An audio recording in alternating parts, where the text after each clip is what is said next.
is Tonya. I work at Eide and I specialize in the Affordable Care Act.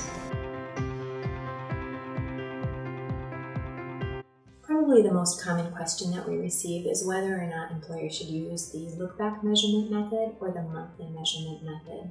Both have two different outcomes when you're looking at whether or not an employee is full-time, and there's not a one-size-shoe-fits-all. It's up to each employer situation.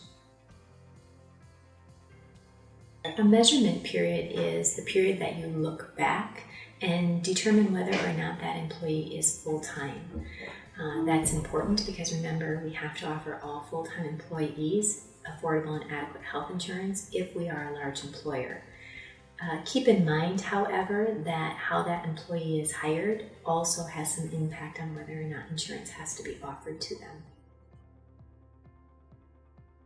The Form 1095 is due to the employee on January 31st if the employee is required to have one. The 1094-C is due to the IRS by March 31st if they electronically file.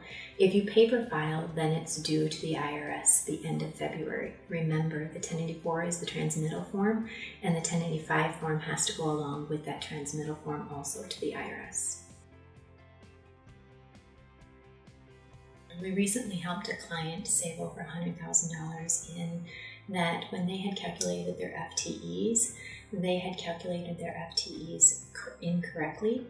So they had actually thought they only had roughly 70. They actually had over 100 FTEs, which made them have a different type of relief available for this last year, which in essence saved them quite a bit of money.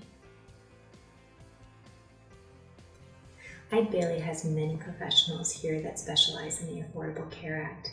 We have been studying this law since its inception in 2010 and have been able to save clients thousands of dollars in potential penalties.